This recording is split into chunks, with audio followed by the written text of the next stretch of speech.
Orang yang pro Megawati itu begitu mendewakan Soekarno, seakan-akan Indonesia itu dimulai dari Bung Karno, sampai ada ham Soekarnoisme. Bahwa Indonesia itu seakan-akan dimulai dari Soekarno. Memang deklarator kemerdekaan Indonesia itu Soekarno. Tapi umat Islam atau partai-partai Islam itu tidak kecil hati. Karena embrio yang bernama Indonesia itu dari tahun 1908, sebelum ada partai nasionalis yang berani melawan kolonialisme Belanda adalah partai-partai Islam, sehingga kebangkitan Indonesia dimulai 1908.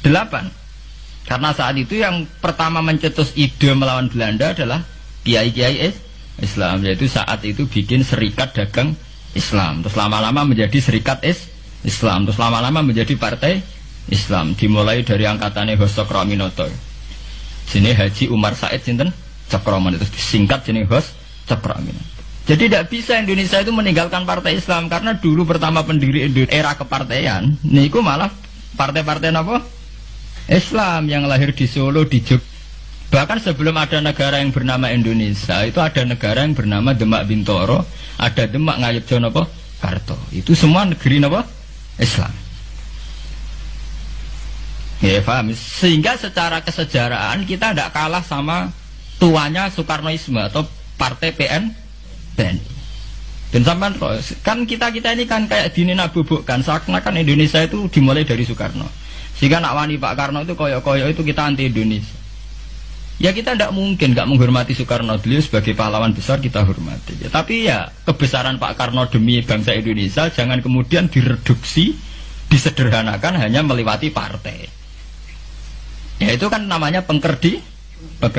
Tentu Pak Karno bikin negara ini ya untuk semua bangsa, bukan untuk PDIP saja, bukan untuk partai-partai marhainisme saja, juga bukan untuk partai-partai yang berfaham Soekarnoisme saja. Ya sama, tapi kita juga adil, sebagai kiai juga adil.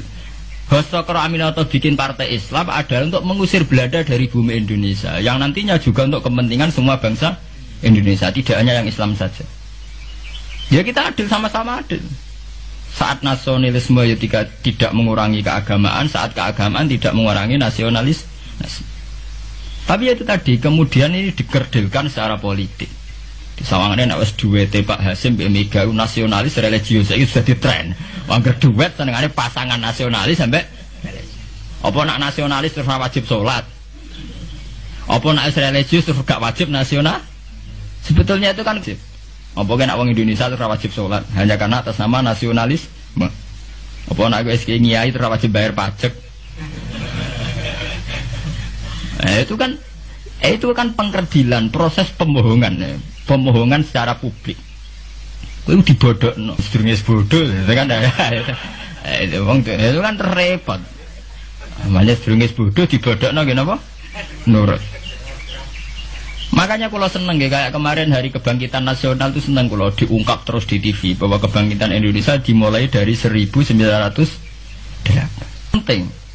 Pentingnya bahwa orang-orang yang sok Soekarnoisme biar tidak mereduksi Pak Karno hanya milik mereka sendiri, karena bangsa ini berdiri semenjak 1908.